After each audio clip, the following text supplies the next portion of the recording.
Hey, welcome back to the Board Game Closet. My name's Jimmy. I'm Tim. I'm Rod. And today we're going to be taking a look at the third edition of Fury of Dracula put out by Fantasy Flight. This plays 2 to 5 people in maybe 2 to 3 hours. So let's take a look and see what you get in the box. Let's do. What's in the box?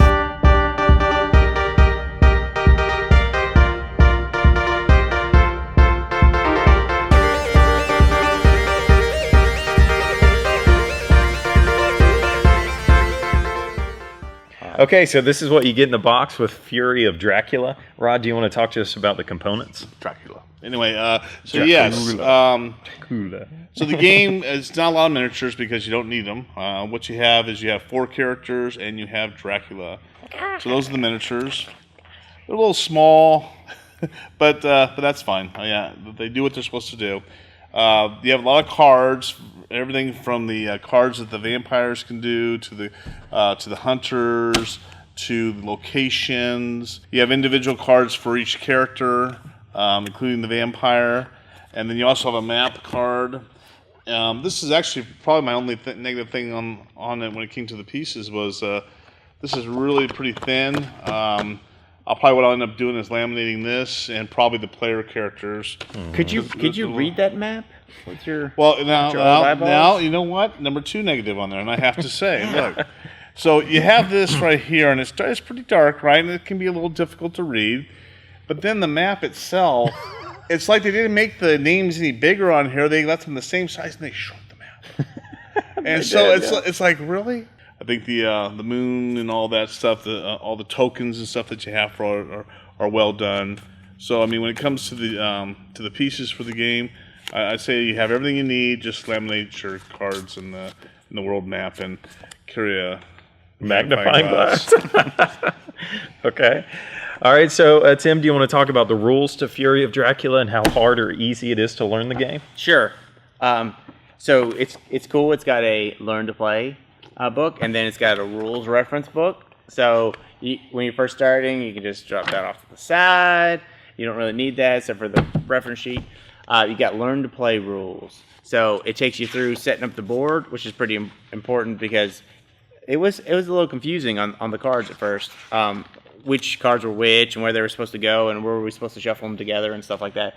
But it does. You just have to read every single one of the words on the instructions to make sure that you put it together correctly, so you have the right cards in the right places and stuff. And because there were a couple cards we were like, where do these things go and stuff, but then it was in the advanced rules. So just note that there are some components to come that are only for advanced rules. So, but it does a great job of having these little excerpts here to really pull your attention to the important rules and stuff like that. So it was actually easy to learn. Once you got down to the first, play through a round, everybody had like these little action reference sheets, and then everybody's player sheet has the turn sequence on it. Mm-hmm. So everybody knew what was happening and could always reference what they could do. And it's not like you have really hard turns because you can only do one action per turn sequence, or per phase or whatever it's called, step of the phase, whatever. Right. So it's not like you had a lot of choices and stuff. So it kept it pretty simple. Once you play through a round, you'll understand the game. So let's give you an overview of how to play Fury of Dracula, and then you can figure out if this game is going to work for you and your gaming group. Fury of Dracula is a hidden movement game. So Dracula is going to be moving around Europe, and you're trying to find him. And so if you're the hunters, then you have your tokens out on the board, and Dracula keeps his over here until you find him. If you ever end up in the same city as him, then he says, okay, I'm there with you in Florence. But until then, he is going to be, his little guy is going to be over there. And so whoever plays Dracula plays these location cards. So on their turn, he's going to go through his location deck. And so he's got a card for every single city on the map. And so he's going to go through here, and he can do it secretively, pick out the card that he wants, and then he places it down onto the board. And then each turn, when he moves, because he has to move, he just slides the cards up and goes to a new location. If you ever end up in a city where he was, then they'll flip a card over and say, okay, 2 turns ago, I was here in Geneva or in Zurich or wherever he was. And so then you could know, okay, oh, he was over there. That means maybe 2 turns ago, how far could he have gotten in 2 turns? And so it's this hidden movement game where you're trying to track him down and get to him and then beat him. Yep. The problem is at the beginning of the game is you're not strong enough to do that because Dracula has easy ways to get out. He can disappear as a bat or into the mist. And so you're going to want to find items. You're going to want to build up who you are and have these things with you. That way when you go to him, and it really helps if multiple people go to fight Dracula at the same time. And then when you get to him, then you can fight him, beat him, and then the game's over. So Dracula wins kind of if he drags the game out. So if he's able to kill each one of these detectives, every time he does that, the despair kind of goes up, and then as every week passes, then the despair goes up, and if it ever gets to 13, then he wins the game. And so that's his goal. His goal is to kill you, even though you can come back, which is an important rule to know. But It's not killing so much as injuring. right, like you're just taking them out of the game for a round, and they lose all the stuff that they have. But anyways, but if he can hold you back, then he can start to build up, and then there's even ways for him to get the Fury of Dracula, which kind of just explodes, and then he can do all kinds of crazy stuff. But that's the basic idea of the game. Is you as a hunter are going around the board, you're searching in locations, you're trying to find things, and then you're trying to find Dracula, track him down, and then kill him. Combat in this game, I don't know any previous versions of this game because I haven't ever played them, but in this game I know that one of the major things that they changed was the combat. In previous versions I believe that there was dice rolling and there were diagrams and you had to compare this to that, but in this one the combat is really, really simple. So each one of the hunters have cards that they can play, so it's either punch, dodge, escape, and then they also have item cards that they can use at the same time. So they might have picked up like a rifle or holy bullets or Dogs. Yeah, that's pretty cool. Garlic, a garlic necklace, things like that. And so simultaneously, Dracula's going to play a card and the hunter is going to play a card at the same time. And then you would flip those cards over. And a couple things happen. It goes in order. You look for matching symbols, and it's just really simple. If the symbol that is on Dracula's card matches one of the symbols that are on your cards, then his is negated, it's blocked, and then whatever is written on your card goes through to him. If you don't block what he does, then obviously then he attacks you first, and then you're hit by that. And so it's just that simple. It's just matching up symbols now. And so the only difference is the hunter gets to pull that card back, or actually it stays out on the board for a round. For one turn, yeah.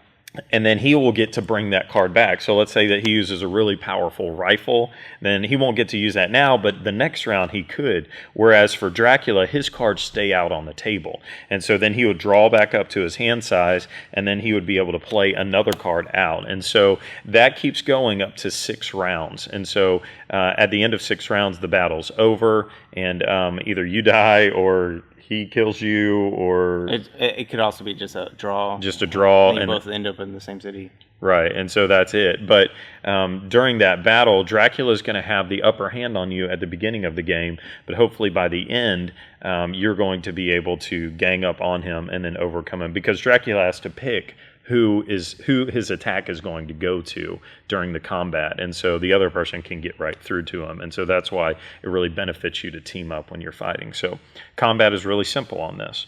And there's some really good thematic things in the game where there's daytime actions where you can search and do stuff and travel, but then when it's nighttime you dare not move because he's out and about, and so at nighttime you don't move, but you can still search. But if you search in nighttime and a Dracula card comes up, then it plays to his hand. And so there's some really cool thematic things there where you have to make these decisions. Do I want to search at night, because then that could benefit him? There are even some cards where you can move at night, but then that forces you to draw a card which could help him. And so there's just some really cool thematic things like that. If you go into a city where he was, there's stuff that could come from that, and there's right. Yeah, because he can ambush. You can bring other vampires in or bats or whatever else into it. That's the other big thing for him for points is maturing things, and that's getting them off the board.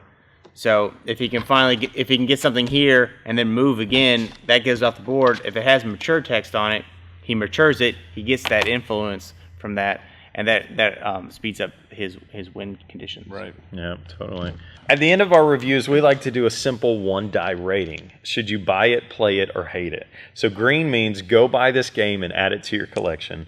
White means maybe you wouldn't buy it, but you definitely play it. And then red means you wouldn't buy it and you wouldn't play it because you hate it. So let's get our rating out, our secretive rating right there, and reveal. I knew you. Green, green, white. Oh, I meant red dot. No. Okay, tell us why you gave it a white. So you'd play it, but you wouldn't buy it.